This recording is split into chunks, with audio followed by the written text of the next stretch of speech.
सबसे पहले देखेंगे क्वाड्रिलेटरल्स का जो ओवरव्यू है वो लेते हैं। सबसे पहले हम यहाँ पे क्वाड्रिलेटरल का जो डेफिनेशन है उसको समझते हैं। What is a quadrilateral? Quadrilateral हम किसे कहेंगे?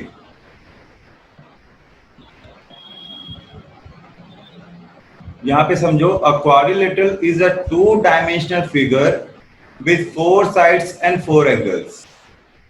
तो ये बहुत सिंपल डेफिनेशन आपकी स्क्रीन पे भी शो हो रहा है। इसको एक्सप्लेन करते हैं, अच्छे से समझते हैं क्या लिखा हुआ है। सबसे पहले तो देखो यहाँ लिखा जो क्वाड्रिलेटरल है वो टू डायमेंशनल फिगर है। हमने प्रीवियस क्लास में समझा है कि टू डायमेंशनल क्या होता है। टू डायमेंशनल के बारे में बहुत अच्छे से जानते हैं। कोई भी जो प्लेन फिगर है उसको हम टू डायमेंशनल कहते हैं। इसके एग्जाम्पल भी हमने प्रीवियस क्लास में सुने थे, पढ़े थे। तो कोई भी टू डायमेंशनल फिगर जिसमें 4 साइड्स हो और 4 एंगल्स हो उसको हम कहते हैं क्वाड्रिलेटरल। ठीक है, तो ऐसा कोई भी फिगर, टू डायमेंशनल फिगर जिसमें 4 साइड्स हो और 4 एंगल्स हो उसको हम बोलेंगे क्वाड्रिलेटरल। अब ये क्वाड्रिलेटरल जो वर्ड है उसको समझते हैं। सबसे पहले तो देखो जो ये वर्ड है क्वाड, क्वाड का मतलब होता है 4 और लेटरल का मतलब होता है साइड्स। कैसे मतलब समझो, जैसे हमने ट्राइंगल पढ़ा था तो ट्राई एंगल, जिसमें ट्राई का मतलब थ्री एंगल्स हो जिस शेप में, करेक्ट है ना। इसी तरह हम यहाँ जो पढ़ रहे वो है क्वाड्रिलेटरल। तो क्वाड्रिलेटरल में अब देखो क्वाड, ये जो क्वाड है इसका मतलब होता है 4 और ये जो लेटरल है, लेटरल का मतलब होता है साइड। तो 4 साइडेड फिगर का जो स्टडी है उसको हम बोलते हैं क्वाड्रिलेटरल। तो जो 4 साइडेड फिगर की जो स्टडी है उसको हम बोलेंगे क्वाड्रिलेटरल।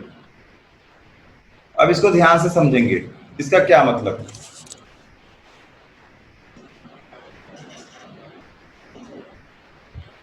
ये जो क्वाड्रिलेटरल हमने पढ़ा इसको सबसे पहले हम 2 पार्ट्स में डिवाइड करते हैं। क्वाड्रिलेटरल जो पढ़ा हम इसको 2 पार्ट्स में डिवाइड करते हैं। एक है हमारे पास रेगुलर शेप क्वाड्रिलेटरल। क्या है? Regular shape quadrilateral. और एक है हमारे पास इरेगुलर शेप। ध्यान से देखेंगे, इरेगुलर शेप समझेंगे। रेगुलर शेप में क्या क्या आता है? रेगुलर शेप में आपके square, rectangle, rhombus, trapezium and other shapes आते हैं। ठीक है। इरेगुलर शेप में क्या होता है? जैसे जो इनमें ना आता हो, जो कि इन सब में ना आता हो। जैसे एक हमने पढ़ा 4 साइडेड फिगर, तो 4 साइडेड फिगर तो ये भी हो सकता, करेक्ट है। ये देखो 1 2 3 4 है, तो ये एक क्वाड्रिलेटरल तो है बट ये इरेगुलर है। इसी तरह ऐसा कुछ हम पढ़ सकते हैं जिसमें कुछ अलग सा शेप बनता हो। ठीक है, तो उसको हम इरेगुलर शेप बोलते हैं।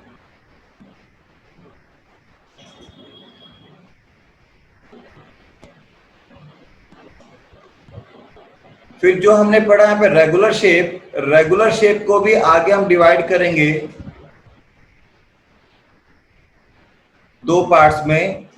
एक में आएगा पैरेललोग्राम, एक में आएगा आपका पैरेललोग्राम और एक में आएगा अदर्स। तो ये अदर्स में क्या क्या है? मेन आपको ट्रेपेजियम एंड काइट्स पढ़ना है। ठीक है। पैरेललोग्राम में क्या क्या पढ़ना है? पैरेललोग्राम में आपको एक तो सिंपल जो पैरेललोग्राम है वो उसकी प्रॉपर्टी तो पता ही होनी चाहिए। दूसरा आपको स्क्वायर पढ़ना है, फिर आपको रेक्टेंगल पढ़ना है और एक लास्ट इसमें आपको रोम्बस। एक एक करके इनको समझते हैं। अभी सबसे पहले तो हम समझते हैं पैरेललोग्राम। जब कभी अब मैं नेक्स्ट पैरेललोग्राम लिखूंगा तो देखो पैरेललोग्राम को मैं इस तरीके से 2 लाइंस और लास्ट में जीएम लिखूंगा। ये पैरेललोग्राम लिखने का शॉर्ट फॉर्म है। ठीक है। पैरेललोग्राम को लिखने का ये इसका शॉर्ट फॉर्म है। तो सबसे पहले देखेंगे हम लोग पैरेललोग्राम क्या होता है। सबसे पहले आपको पता होना चाहिए कि पैरेलल लाइंस क्या होती हैं। प्रीवियस क्लास में हमने पढ़ा था कि दो लाइंस पैरेलल्स कब होती हैं, जब वो एक दूसरे को इनफाइनाइटली एक्सटेंड करने पे भी एक दूसरे को कट ना करते हो।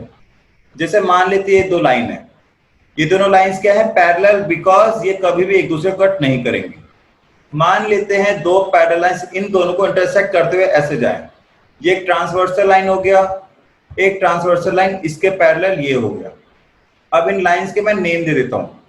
मान लेते हैं जो लाइन है मेरा P है, ये जो लाइन मेरा है इसको मैं Q बोल देता हूं, और ये लाइन मेरा M और ये लाइन है मेरा N। तो यहां आप देखेंगे कि जो लाइन P एंड Q है ये दोनों पैरेलल है। ध्यान से देखो, P is parallel to Q। इसी तरीके से देखेंगे ये जो लाइन M है और ये लाइन N है, ये भी एक दूसरे के पैरेलल हैं। तो ये जो पॉइंट्स ऑफ इंटरसेक्शन है, यहां पे देखो इनको हम नाम दे देते हैं। मान लीजिए A, ये हो गया B, ये हो गया C और ये हो गया D। क्लियर है? तो ये जो ABCD एक क्या बन रहा है, ये बन रहा है क्वाड्रिलेटरल। जो पॉइंट ऑफ इंटरसेक्शन है उससे मिलकर बन रहा है क्वाड्रिलेटरल। तो ये जो पैरेलल लाइंस के बीच में जो क्वाड्रिलेटरल बन रहा है इसको हम बोलते हैं पैरेललोग्राम। इसको क्या बोलेंगे, पैरेललोग्राम। तो पैरेललोग्राम सबको समझ में आ गया। पैरेललोग्राम होता है जिसमें अपोजिट साइड्स पैरेलल होती हैं, उसको हम बोलते हैं पैरेललोग्राम।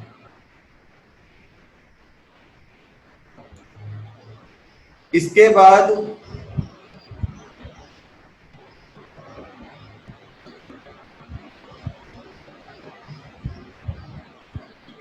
अब हमें पढ़ना है टाइप्स ऑफ क्वाड्रिलेटरल में। ये कुछ एग्जांपल दिए हैं रियल लाइफ में कि किस तरीके से क्वाड्रिलेटरल आपके आसपास सराउंडिंग में होते हैं। जैसे आपके घर में जो सीलिंग होता है या फिर वॉल होते हैं, विंडो होता है, डोर होता है, ये सारे मैक्सिमम क्या आपको क्वाड्रिलेटरल शेप में दिखते हैं। घर में जो टाइल लगाते हैं वो भी किस शेप में दिखता है आपको, वो भी क्वाड्रिलेटरल यानी 4 साइडेड फिगर शेप में दिखते हैं। अब देखते हैं पे टाइप्स ऑफ क्वाड्रिलेटरल।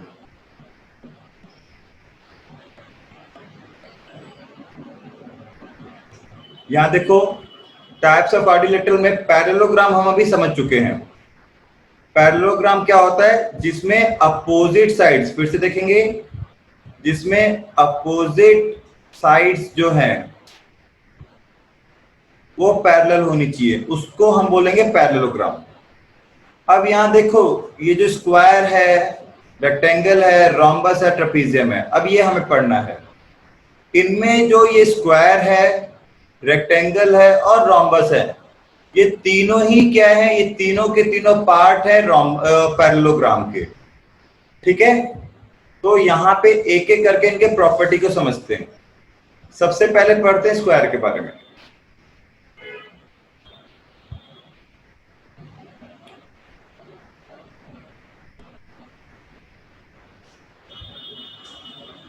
सबसे पहले हम देखेंगे स्क्वायर। स्क्वायर क्या होता है समझो इस चीज को।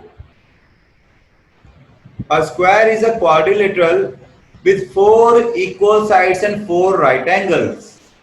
तो डेफिनेशन से ही आपको समझ में आ गया होगा कि कोई भी ऐसा क्वाड्रिलेटरल जिसमें ऑल साइड्स इक्वल हो। मान लीजिए quadrilateral A, B, C, D है। तो इस क्वाड्रिलेटरल में आप देख रहे हैं कि यहाँ पे जो साइड्स AB है, BC है, CD है और ये AD है, ये चारों साइड क्या होने चाहिए, चारों साइड इक्वल होने चाहिए। और साथ ही साथ क्या होना चाहिए, all the 4 angles must be right angle. तो राइट एंगल का मतलब क्या होना चाहिए, 90 डिग्री। तो यहाँ पे एंगल ABCD ये होने चाहिए इक्वल्स टू 90 डिग्री। जब ये दो कंडीशन कोई भी पैरेललोग्राम कंप्लीट करेगा तो वो बन जाएगा स्क्वायर। ठीक है, तो स्क्वायर के लिए तीन प्रॉपर्टी, पहला तो सबसे मोस्ट इंपॉर्टेंट को पैरेललोग्राम होना चाहिए, यानी कि opposite sides must be parallel. Second property क्या होनी चाहिए कि all sides must be equal, all sides are equal. And the most important third क्या है, ये आपको कि ऑल एंगल्स जो होने चाहिए, all angles are equal to 90 degree, are equal to 90 degree, यानी कि राइट एंगल होने चाहिए। तो ऐसे फिगर को हम बोलेंगे स्क्वायर। ठीक है, अब स्क्वायर के बाद हम पढ़ते हैं नेक्स्ट रेक्टेंगल के बारे में। स्क्वायर के बाद अब हम पढ़ेंगे रेक्टेंगल। तो रेक्टेंगल का प्रॉपर्टी क्या होता है, ध्यान से देखेंगे। First and most important, rectangle क्या है, एक पैरेललोग्राम। रेक्टेंगल क्या होता है, रेक्टेंगल एक पैरेललोग्राम होता है। इसका मतलब है कि opposite sides must be parallel to each other. And second most important क्या है, इसमें जो इसकी प्रॉपर्टी है वो क्या है, all angles are of 90 degree. यानी अगर ये कोई rectangle A B C D है, तो जैसा हमने स्क्वायर में पढ़ा था वैसे ही यहां पर क्या होंगे, ये चारों ही एंगल जो हो जाएंगे 90 डिग्री के होने चाहिए। And a property which is different from square क्या है, वो है only opposite sides are equal. यहां पे क्या है, अपोजिट साइड्स इक्वल होने चाहिए। यानी अगर ये ए बी है और ये सी डी है, तो ये दोनों अपोजिट साइड्स हैं, दोनों इक्वल होने चाहिए। इसी तरह ये A D and B C ये अपोजिट साइड्स हैं, तो ये दोनों इक्वल होने चाहिए, और ये सभी एंगल्स 90 डिग्री। तो ये बन जाएगा हमारा रेक्टेंगल। ठीक है, तो आपने स्क्वायर और रेक्टेंगल ऑलरेडी पढ़ा भी था, तो आपको थोड़ा इजीली समझ में आ गया होगा।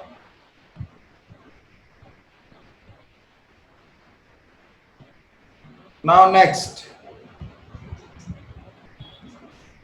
माइक अनम्यूट नहीं होगा बेटा आदित्य, आप अपना डाउट पूछ सकते हैं। और जो बच्चे कह रहे हैं आवाज नहीं आ रही, ऐसे से दो स्टूडेंट है तो अपना नेटवर्क चेक करेंगे। आप फिर से लॉग इन करो।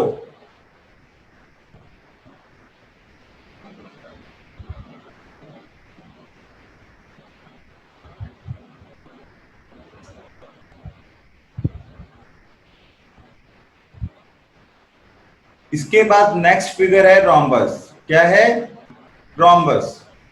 तो रोम्बस भी क्या है, रोम्बस अगेन क्या होना चाहिए, रोम्बस होना चाहिए पैरेललोग्राम। पहली कंडीशन तो यही है। ठीक है, कि ये जो फिगर पहला तो पैरेललोग्राम होना चाहिए। एंड सेकंड प्रॉपर्टी इसकी स्क्वायर वाली, इसमें ऑल साइड्स आर इक्वल।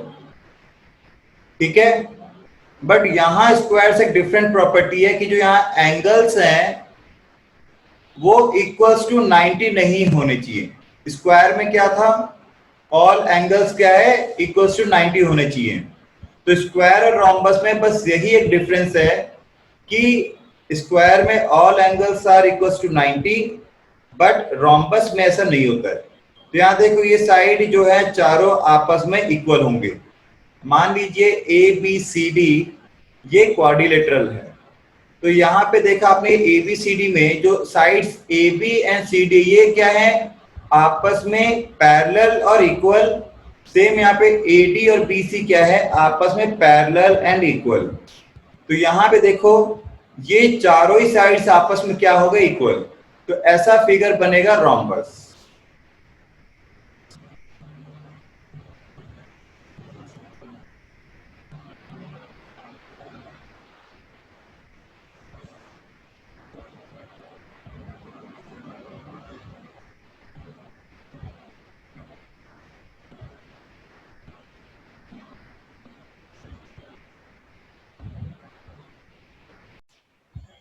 अब देखो नेक्स्ट जो हमें पढ़ना है वो है हमारे पास ट्रेपीजियम।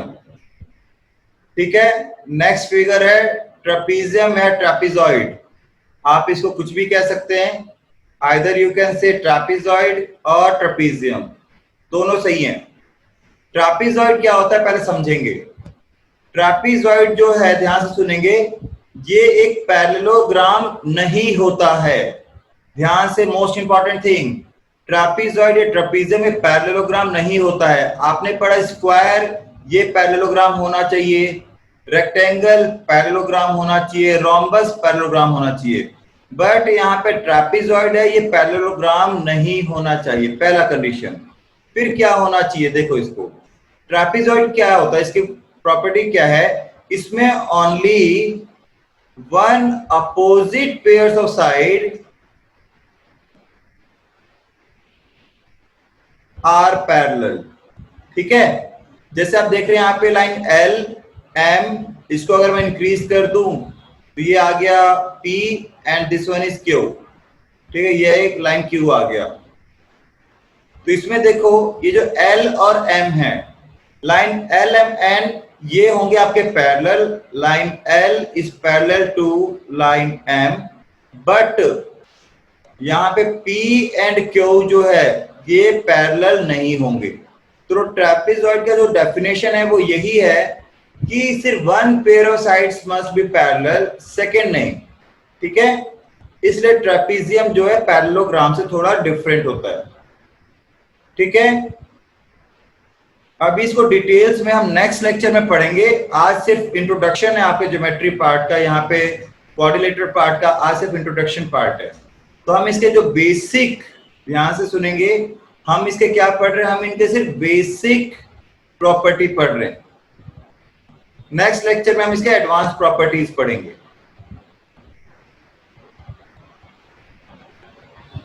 अब यहां देखते हैं,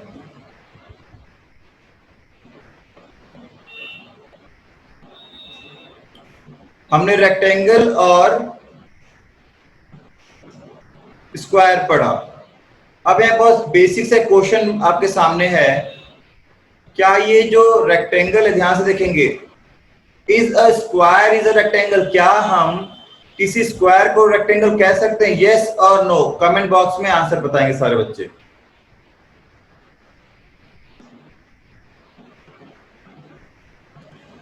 इसके बाद चिराग में रोम्बस भी अभी रिपीट कराऊंगा, डोंट वरी। तो यहाँ कुछ बच्चे यस कह रहे हैं, कुछ बच्चे नो कह रहे हैं। चलो फिर देखते हैं, ये जो डाउट है, कंफ्यूजन आप लोगों का, इसको रिपीट करते हैं। निर्मित पांडे, क्वेश्चन है, क्या ये स्क्वायर को हम रेक्टेंगल कह सकते हैं, यस और नो? तो ध्यान से देखेंगे, सबसे पहले क्या करते हैं, स्क्वायर और रेक्टेंगल के प्रॉपर्टीज को आपस में कंपेयर करते हैं। आपने पढ़ा कि दोनों ही पैरेललोग्राम होते हैं, स्क्वायर भी पैरेललोग्राम होता है, रेक्टेंगल भी पैरेललोग्राम होता है, क्लियर है? फिर आपने नेक्स्ट पढ़ा कि यहाँ पे जो एंगल है वो 90 डिग्री होते हैं, चारों के चारों, all angle equals to 90 degree. Same rectangle में भी आपने यही पढ़ा कि जो एंगल्स हैं वो क्या, इक्वल्स टू 90 डिग्री होने चाहिए। स्क्वायर में हमने पढ़ा कि ऑल साइड्स आर इक्वल, हमने पढ़ा ऑल साइड्स आर इक्वल, और यही चीज जब हमने रेक्टेंगल में पढ़ा तो यहां पे पढ़ा only opposite sides are equal. तो एक रेक्टेंगल और स्क्वायर में क्या डिफरेंस है कि इनके साइड्स को लेकर थोड़ी सी डिफरेंस है। क्या है कि स्क्वायर में चारों इक्वल होते हैं और यहां पर सिर्फ दो साइड्स इक्वल होते हैं रेक्टेंगल के अंदर। तो हमारा क्वेश्चन है, क्या स्क्वायर रेक्टेंगल है, यस और नो? तो देखो इसका आंसर क्या आएगा। देखो दो प्रॉपर्टी तो सेम है बिल्कुल, तो मे भी हो सकता है। थर्ड प्रॉपर्टी देखते हैं। मान लो ये फिगर मैंने एक स्क्वायर बना रखा है, देखो यहाँ पे ये स्क्वायर बना रखा है ABCD। ABCD में क्या है, ऑल साइड्स आर इक्वल। अगर ऑल साइड्स इक्वल है इसका मतलब अपोजिट साइड्स तो इक्वल होंगी ही होंगी, और अपोजिट एंगल्स जो है अपोजिट साइड्स जो है वो रेक्टेंगल की भी इक्वल होती हैं। तो स्क्वायर जो है रेक्टेंगल के तीनों प्रॉपर्टीज को बिल्कुल अच्छी तरीके से फॉलो कर रहा है। इसका मतलब क्या हुआ? इसका ये मतलब हुआ कि आपका जो, ध्यान से सुनेंगे, इसका ये मतलब हुआ कि जो स्क्वायर है वो रेक्टेंगल हो सकता है। Why? Because square is following all the properties of rectangle. ठीक है, रेक्टेंगल के जो तीन प्रॉपर्टी हमने पढ़े कि वो पैरेललोग्राम होना चाहिए, अपोजिट साइड्स इक्वल होने चाहिए, ऑल साइड्स और ऑल एंगल्स इक्वल होने चाहिए, तो वो फॉलो कर रहा है। इसका मतलब स्क्वायर जो है वो रेक्टेंगल कहला सकता है। ओके, अब नेक्स्ट इसको अब चेंज करते हैं, क्वेश्चन चेंज करते हैं।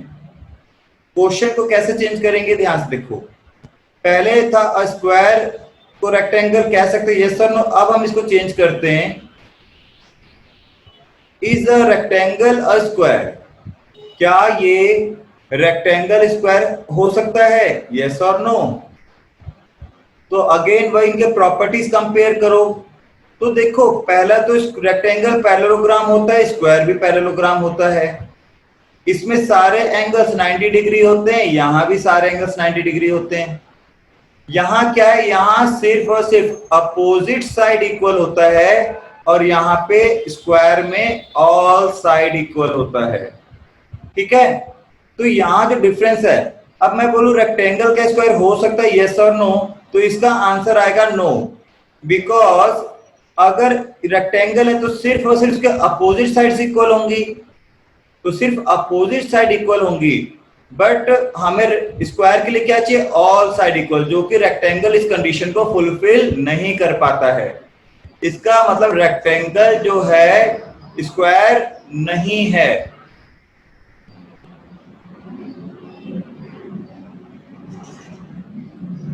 नाउ नेक्स्ट, तो ये तो आपको बड़े अच्छे से क्लियर हो गया है कि रेक्टेंगल जो है स्क्वायर नहीं होता है। यानी कि देखो, हम कह सकते हैं यहां पर कि स्क्वायर जो है रेक्टेंगल हो सकता है, बट रेक्टेंगल जो है स्क्वायर नहीं हो सकता है। ये हमने पढ़ लिया। हमने स्क्वायर रेक्टेंगल का कंपैरिजन पढ़ लिया, ट्रेपीजियम पढ़ लिया। अब हम देखो रोम्बस को पढ़ते हैं। रोम्बस को थोड़ा और ज्यादा पढ़ते हैं। रोम्बस जो है, हमने प्रॉपर्टी पढ़ा कि ये लगभग लगभग स्क्वायर जैसा है। तो इसको एक बार स्क्वायर के साथ कंपेयर करते हैं। स्क्वायर के साथ कंपेयर करके देखते हैं दोनों की प्रॉपर्टी। रोम्बस क्या है, रोम्बस में, रोम्बस एक पैरेललोग्राम होता है। स्क्वायर भी क्या होता है, ये भी एक पैरेललोग्राम होता है। फिर हमने पढ़ा रोम्बस में क्या होता है, ऑल साइड्स इक्वल, जो कि हमने स्क्वायर में भी पढ़ा, ऑल साइड्स इक्वल। करेक्ट है। बट जो इन दोनों को, स्क्वायर और रोम्बस को एक दूसरे से डिफरेंट बनाते हैं, वो है इनके एंगल। एंगल किस तरीके से इनको डिफरेंट बनाते हैं, देखो यहां पे जो रोम्बस के जो एंगल्स हैं, नॉट इक्वल टू 90। रोम्बस में क्या होता है, एंगल्स 90 के इक्वल नहीं होते हैं, जबकि स्क्वायर में क्या होता है, यहाँ पे एंगल्स जो है वो 90 के बराबर होते हैं। ठीक है, एंगल्स जो है 90। इसी तरह और कंपैरिजन पढ़ते हैं।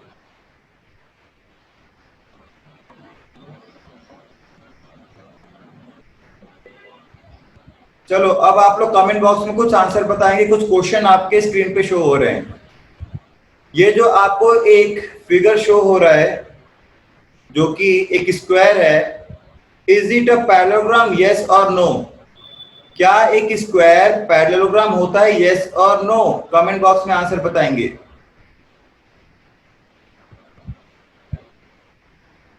तो यहां सभी बच्चों ने यस बोला, वेरी गुड। तो यहां पे हम टिक करते हैं, it is a parallelogram.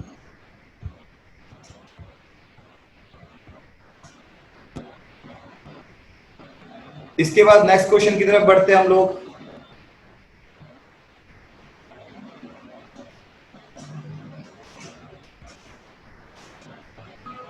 Now you have a rectangle. क्या ये रेक्टेंगल पैरेललोग्राम है, यस और नो? जल्दी से बताएंगे, कमेंट बॉक्स में बताएंगे जल्दी से आंसर। कुछ बच्चे नो कह रहे हैं, कुछ बच्चे यस कह रहे हैं, लगता है ध्यान से सुन नहीं रहे। इसका मतलब इसका आंसर है yes, it is a parallelogram. Answer है यस। व्हाई? बिकॉज हमने पढ़ा था रेक्टेंगल का पहला कंडीशन क्या पढ़ा था कि वो एक पैरेललोग्राम होना चाहिए। तो रेक्टेंगल एक पैरेललोग्राम होता है। नेक्स्ट क्वेश्चन, ये ट्रेपेजॉइड है, क्या ट्रेपेजॉइड आपका पैरेललोग्राम होता है? यस और no?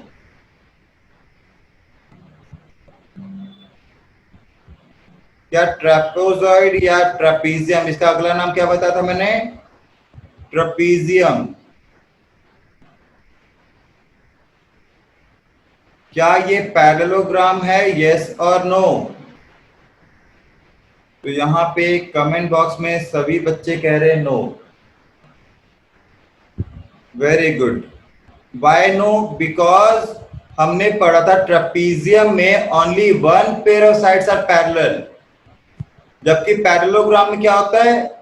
Both opposite pair of sides are parallel. ठीक है, तो ये बेसिक डिफरेंस है दोनों में। नेक्स्ट क्वेश्चन,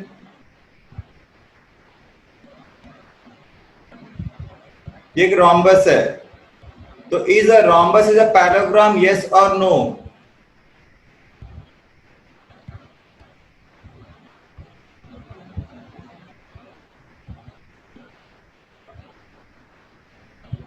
यस, सबने कहा कि रोम्बस जो है वो एक पैरेललोग्राम है। Very good.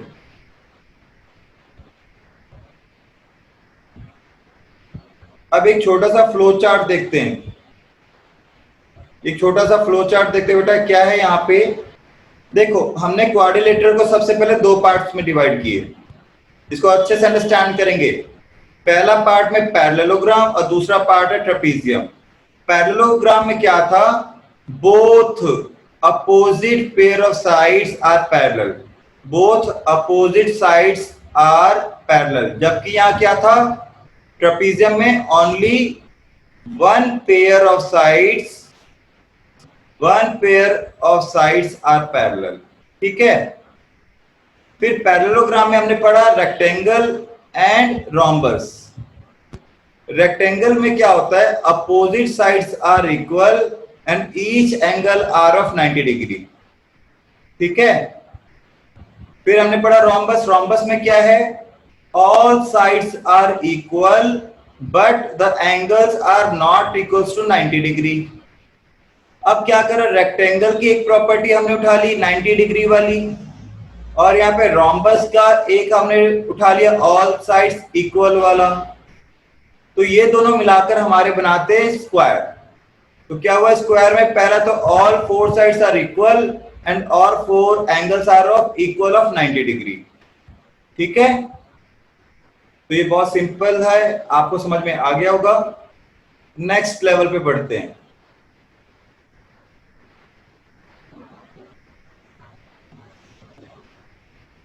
तो यहां से यही कंक्लूजन निकल के आता है, ध्यान से देखो कि अ स्क्वायर को, जो स्क्वायर है वो आपका रोम्बस भी होता है। ठीक है, वो आपका एक रेक्टेंगल भी होता है, वो पैरेललोग्राम भी होता है, उसको हम क्वाड्रिलेटरल भी कह सकते हैं।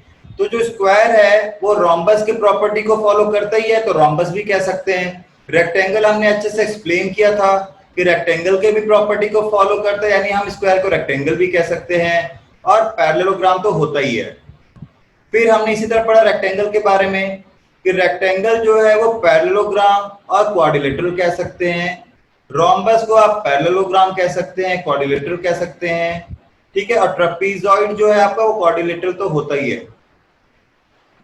तो ये बहुत सिंपल वर्ड्स में लिखे हुए हैं, आपको समझ में आ जाएगा रीड करेंगे तो। अब कुछ और क्वेश्चन डिस्कस करते हैं। इसका नाम बताइए, कौन सा शेप दिख रहा है आपको? यस, इसका नाम बताएंगे। तो आप लोगों ने आंसर दिया, ये है parallelogram. Very good. Next shape पे चलते हैं। इसका क्या नाम है? जल्दी से बताएंगे कमेंट बॉक्स में, टाइम बहुत कम है। ये शेप आपको दिख रहा है ट्रेपेजॉइड। Very good. इस वीडियो को लाइक करें, हमारे चैनल को सब्सक्राइब कर बेल आइकन जरूर प्रेस करें हमारी न्यू वीडियो सबसे पहले देखने के लिए।